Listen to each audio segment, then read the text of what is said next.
Hello दोस्तों, नमस्कार। SM किसी चैनल में मैं आप सभी लोगों का दिल से बहुत बहुत स्वागत करता हूं। अगर आपने पहली बार विजिट किया ज़रूर चैनल को सब्सक्राइब कर लेना।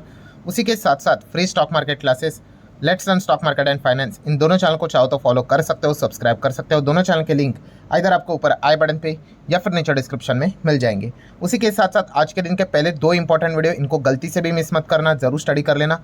दोनों वीडियो के लिंक आपको नीचे डिस्क्रिप्शन में दे दिए हैं। सो चलिए दोस्तों, फिलहाल इस वीडियो को स्टार्ट कर लेते हैं। ठीक है दोस्तों, अभी हम लोग आ चुके हैं बिल्कुल हमारे नॉर्मल स्क्रीन के ऊपर। जैसे कि आपको बताइए, आज के दिन बाजार काफ़ी अच्छा गिरा है। बट इसमें हुआ क्या इस गिरावट में कि बहुत सारी खबरें देखने को मिल गई। एंड खास करके क्या हो गया, मिडल ईस्ट में जो वॉर यहाँ पे चल रहा है वो और ज़्यादा एस्केलेट हो गया। अब तो ये एक दूसरे के जो ऑयल है, गैस फैसिलिटीज़ है, उनको टारगेट कर रहे हैं। तो दिक्कत तो यहाँ पे होगी होगी। बट अगर मान लो, अगर ये मिडल ईस्ट में अगर वॉर नहीं होता तो भी आज के दिन अगर देखा गया ना, तो कम से कम निफ्टी 1-1.5% तो गिर ही जाता। ऐसा क्यों, उसके पीछे का रीज़न, तो दोस्तों उसके पीछे का रीज़न है हमारे देश की प्राइवेट सेगमेंट की सबसे बड़ी दिग्गज बैंक एंड ओवरऑल अगर देखा गया तो सेकंड नंबर की लार्जेस्ट बैंक जो है एचडीएफसी बैंक, इसके शेयर में मतलब लिटरली तांडव देखने को मिल गया। जो कि हर किसी को पता ही है कि एचडीएफसी बैंक का शेयर भाई 9% गिरना मतलब कोई मामूली बात नहीं है। तो एग्जैक्टली मतलब हुआ क्या है, मतलब आप चेक कर सकते हो, मार्केट कैप 1 लाख करोड़ तक का मार्केट कैप उड़ चुका है। मतलब ये कितनी बड़ी बात है, आप अंदाजा यहाँ पे लगा सकते हो। एग्जैक्टली हुआ क्या है, सारी चीज़ों को हम लोग स्टेप बाय स्टेप जानने की कोशिश यहाँ पे करने वाले हैं। ये जो व्यक्ति है दोस्तों, उन्होंने एचडीएफसी बैंक में लिटरली आज के दिन भूकंप क्रिएट किया। ये एग्जैक्टली व्यक्ति यहाँ पे है कौन, इनका नाम है, आप देख सकते हो, अटानु चक्रवर्ती। ठीक है। इन्होंने क्या कर दिया, एचडीएफसी बैंक छोड़ दिया, रिजाइन कर दिया। ठीक है। बट ये थे कौन, तो दोस्तों आप देख सकते हैं ये पार्ट टाइम चेयरमैन थे। इन्होंने क्या कर दिया, एचडीएफसी बैंक को यहाँ पे छोड़ दिया है। तो ठीक है भाई, छोड़ दिया तो उसमें कौन सी बड़ी बात है। ऐसे कितने सारे chairman, part time chairman, independent director, management के बहुत सारे लोग क्या करते हैं, रेजिग्नेशन तो दे ही देते हैं। प्रॉब्लम यहाँ पे क्या आई, तो दोस्तों जैसे कि आपको पता ही है, जब भी आप रिजाइन करते हो अपनी पोस्ट से, सीनियर लेवल मैनेजमेंट की मैं बात कर रहा हूँ दोस्तों, तो कानूनी हिसाब से आपको रीज़न बताने पड़ते हैं कि हाँ भाई आप निकल रहे हो, अपने टर्म से पहले निकल रहे हो, तो रीज़न बताओ क्यों छोड़ रहे हो। बहुत सारे केसेस में हम लोगों ने ये सुना है कि ये फलाना फलाना हायर लेवल के मैनेजमेंट के व्यक्ति ने कंपनी को, बैंक को छोड़ दिया। बट वो रीज़न लिखते वक्त क्या लिखते थे, ड्यू टू माई पर्सनल मतलब ठीक है, अपने पर्सनल लाइफ में वो आगे बढ़ना चाहती, इसलिए उन्होंने रिज़ाइन किया है। यही मैक्सिमम रीज़न देखने को मिलता था। मतलब क्या रहता था कि हाँ भाई शायद से उनको और ज़्यादा पैसे बढ़ाकर चाहिए थे, वो नहीं मिला, इसलिए वो शायद से गए होंगे, कोई और करियर अपॉर्चुनिटी को तलाश करने के लिए निकले होंगे। तो ये मोस्ट ऑफ द टाइम हम लोगों ने देखा है, 10 में से 7-8 बार तो आपको यही रीज़न देखने को मिलेगा। बट सबसे खतरनाक रीज़न कौन सा होता है कि यहाँ पे वो रिज़ाइन कर रहे हैं, और इसलिए रिज़ाइन नहीं कर रहे हैं कि यहाँ पे कोई पैसों की कमी है, सैलरी की कमी, कुछ तो अंदर गड़बड़ है। इस चीज़ के चलते जब वो रेजिग्नेशन लेटर में अगर पॉइंट्स को हाईलाइट करते हैं तो फिर हो जाता है बहुत बड़ा भूकंप। और यही चीज़ एचडीएफसी बैंक में भी हम लोग को होते हुए देखने को मिली। आप देख सकते हैं HDFC bank chairman resign, quit, citing the ethical concern. उन्होंने बोला कि एथिकल कंसर्न के चलते मैं निकल रहा हूँ। और जैसी ये बात उन्होंने यहाँ पे बोल दी, ठीक है, हमने देखा था कल के दिन एचडीएफसी बैंक का जो एडीआर था 7-8% तक नीचे आया था। तो ये हिंट मिल ही चुकी थी कि आज के दिन तो भाई कुटाई पिटाई होने ही वाली है। आप देख सकते हैं कि एग्जैक्टली उन्होंने यहाँ पे क्या बताया है कि certain happening and practices with a bank over the last 2 year did not align with his personal value and ethics. मतलब वो ये बताने की कोशिश कर रहे हैं कि मतलब वही जिन्होंने रिज़ाइन किया, उन्होंने कहा कि पिछले 2 साल से बैंक में कुछ ऐसे प्रकार के काम यहाँ पे चल रहे हैं जो कि उनके पर्सनल वैल्यू और एथिक के मुताबिक सही नहीं है। इस प्रकार की प्रैक्टिसेस यहाँ पे हो रही है, इस प्रकार से बिजनेस किया जा रहा है। और जैसे ही उन्होंने पॉइंट यहाँ पे हाईलाइट कर लिया, ठीक है, ज़बरदस्त हम लोग को यहाँ पे पैनिक देखने को मिल गया। मतलब उनका कहना यह है कि कुछ तो यहाँ पे गड़बड़ी चल रही है।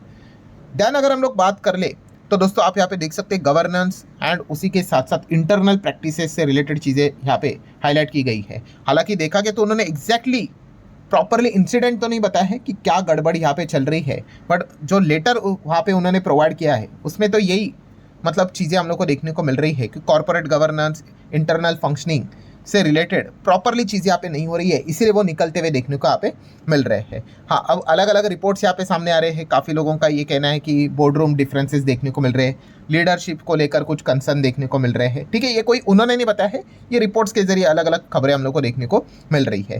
देन अगर देखा गया तो कुछ जो मेगा मर्जर हम लोग को होते हुए देखने को मिला था HDFC लिमिटेड एंड बैंक, उसके बाद भी अगर देखा गया तो प्रॉपरली जो फायदा यहाँ पे बेनिफिट्स यहाँ पे होना चाहिए था वो भी यहाँ पे होते हुए देखने को यहाँ पे नहीं मिल रहा था।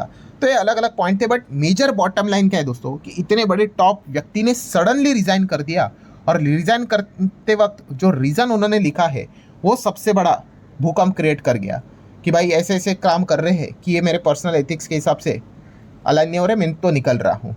ठीक है, तो ये सबसे बड़ा, बट जैसे मैंने कहा कि सबसे बड़ा दिग्गज प्रॉब्लम क्या हुई है दोस्तों, अनसर्टिनिटी। अनसर्टिनिटी मतलब हाँ ठीक है भाई कि आपने जैसे बताया कि पर्सनल वैल्यूज़ उनके हैं, एथिक्स है, उस हिसाब से, बट एग्जैक्टली क्या आप कहने की कोशिश करो, ये तो समझ में नहीं आया कि कौन सी ऐसी चीज़ है, वो तो बता दो कि क्या गड़बड़, मतलब क्या हो रहा है, कि क्या फेक लोन दिखा रहे हैं। ठीक है, ऐसा कुछ बोला नहीं है, मैं जस्ट आपको एग्जांपल बता रहा हूँ कि क्या चीज़ें चल क्या रही है, कि क्या कोई प्रेशर बनाने की कोशिश की जा रही है, वो कुछ अभी समझ में नहीं आ रहा है। हर कोई अंदाज़ा लगा रहा है कि क्या हो सकता है करके, बस इतना ही उन्होंने बता दिया कि जो भी चीज़ें पिछले 2 साल से यहाँ पे चल रही थी वो मेरे हिसाब से यहाँ पे मेरे जो आदर्श है, मेरे जो भी रूल्स है, एथिक्स है, उसके हिसाब से मैच नहीं कर रहे, मैं तो निकल रहा हूँ। बस इतना ही हमें पता है।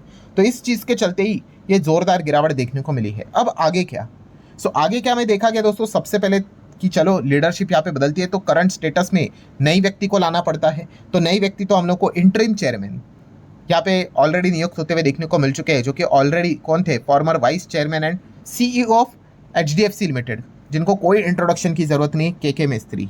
यस, KK मिस्त्री यहाँ पे ऑलरेडी अपॉइंट यहाँ पे हो चुके as a interim part time chairman. ठीक है, एंड 3 महीने के लिए ये इस पोजीशन को क्या करने वाले, होल्ड करने वाले हैं। ठीक है, तो काफ़ी बड़ा नाम है KK मिस्त्री। अगर किसी भी पर्टिकुलर सेगमेंट में अगर लीडरशिप में अगर जाते हैं तो ऑटोमेटिकली सिचुएशन हम लोग को थोड़ा बहुत नॉर्मलाइज होते हुए देखने को यहाँ पे मिलेगी। दैन अगर हम बात करें, सबसे बड़ा जो पॉइंट रहता है वो रहता है RBI का। भाई ये कोई एरी गैरी नत्तू गैरी बैंक नहीं है। ठीक है, जैसे आपको पता है देश की सेकंड बिगेस्ट बैंक है। ठीक है, पहली SBI है, सेकंड HDFC बैंक देखने को मिल जाती है। RBI का भी स्टेटमेंट आते हुए देखने को मिल गया। RBI का स्टैंड क्या है, तो RBI ने यहाँ पे बताया कि हाँ ठीक है, जो इंटरिम अपॉइंटमेंट है वहाँ पे उन्होंने इसका अप्रूवल दे दिया है। एंड RBI ने भी स्टेटमेंट इशू कर दिया है, किस चीज़ के चलते, कि बैंक का कोई फाइनेंशियली मतलब लिक्विडिटी को लेकर कोई इशू है क्या। तो RBI ने क्लियर कट बता दिया भाई फाइनेंशियली साउंड है, मतलब पर्याप्त मात्रा में लिक्विडिटी है, वैसा कोई दिक्कत की बात नहीं है, वेल कैपिटलाइज्ड है, सब कुछ यहाँ पे बढ़िया नज़र आ रहा है। तो आपको अननेसेसरली कोई भी पैनिक करने की आवश्यकता नहीं है। ये मैंने कह रहा हूँ भाई, ये RBI ने अपना स्टेटमेंट सामने यहाँ पे रखा, और जैसे ही RBI का स्टेटमेंट सामने आया, हर कोई RBI के ऊपर ही फोकस करता है, तो जाके थोड़ी सी बोलते हैं ना, जान में जान आ गई। जो गिरावट यहाँ पे थी 9% की गिरावट, आप देख सकते हैं आखिरी मोमेंट पे जाके थोड़ा बहुत रिकवर हुआ है। वो क्यों हुआ है, इसी चीज़ के चलते हुआ है। पहले तो KK मिस्त्री वापस आ गए 3 महीने के लिए इस सिचुएशन को हैंडल करने के लिए, एंड RBI ने स्टेटमेंट दे दिया कि भाई उस हिसाब से आपको पैनिक करने की जरूरत नहीं, कि भाई पैसा वीसा को लेकर। ठीक है, तो ये चीज़ें हम लोग को जैसे देखने को मिलेगी, इसलिए आप देख सकते हैं 9% के बाद अभी लगभग 5-6% के आसपास नेट गिरावट के साथ ही हम लोग को क्लोजिंग होते हुए देखने को यहाँ पे मिली है। जो ये रिकवरी हुई है वो इसी चीज़ के चलते हुई है।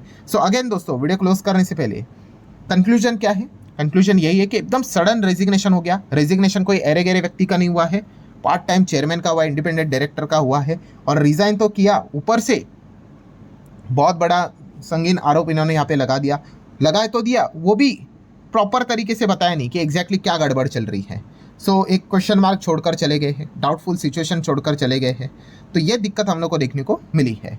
ठीक है, अब देख लेते हैं HDFC बैंक इस चीज़ के चलते कैसे रिएक्ट यहाँ पे करते हैं। अभी आने वाले समय में अभी से ही नोट करके रख लेना, Q4 के जब रिजल्ट सामने आएंगे तो इस चीज़ को खास करके ध्यान में रखना है कि क्या एग्जैक्टली इस चीज़ को लेकर मैनेजमेंट HDFC बैंक अपने स्टेक होल्डर के सामने सारी चीज़ें यहाँ पे रखती है। बाकी अगर देखा गया तो भाई इनके क्वार्टरली रिजल्ट लेटेस्ट ही हम लोगों ने यहाँ पे देखे थे, 17,000, 20,000, 20,690 करोड़, EPS 10.5, 12.76, 12.87। PNL की बात करें 12 मंथ का डेटा पिछले 3 साल का, तो ये भी आप देख सकते हो डिसेंट परफॉर्मेंस रहता है। एंड शेयर होल्डिंग पैटर्न की बात कर ले तो प्रमोटर तो यहाँ पे 0 रहेंगे भाई, प्रोफेशनली वेल मैनेज बैंक है। FIS 47 से ज़्यादा है, DS 37 से ज़्यादा है, बाकी गवर्नमेंट छोटा स्टेक है और बाकी पब्लिक ही है। प्रोफेशनली वेल मैनेज्ड कंपनी है। ठीक है, काफ़ी लोगों को ऐसा लगता है कि प्रमोटर 0 है तो अब मतलब यहाँ पे कुछ गड़बड़ है, तो ऐसी कोई बात नहीं है। देखो डर कब लगना चाहिए कि प्रमोटर जीरो है, ठीक है, एफआईएस भी नहीं है, डीएस भी नहीं है, एंड पब्लिक ने माल खरीद के बैठा हुआ है, हाँ तब आप डरो। जब प्रमोटर नहीं है बट माल तो उठाया भाई इंस्टीट्यूशंस ने, इसके टोटल अगर आप लगा दोगे तो ये लगभग 84-85% निकल कर आता है। सो डरने की जरूरत यहाँ पे नहीं होती है। बेसिक चीज़ मैंने आपको बताया, हालांकि मैं इसके ऊपर ऑलरेडी वीडियो बना चुका हूँ, जो हमारे दूसरे चैनल है उसके ऊपर, मैं चाहे तो उसका लिंक ऊपर अटैच कर दूंगा, आप अगर चाहो तो उस लेक्चर को फ्री ऑफ कॉस्ट स्टडी कर सकते हो। सो ठीक है दोस्तों, आज का जो भी है ड्रामा रहा, इस चीज़ के चलते एचडीएफसी बैंक 9% गिरा, 1 lakh crore market cap wipe out होते हुए देखने को यहाँ पे मिला है। मतलब हम कह सकते हैं लगभग कोविड के बाद सबसे खराब दिन एचडीएफसी बैंक ने आज ही यहाँ पे दर्ज यहाँ पे किया है।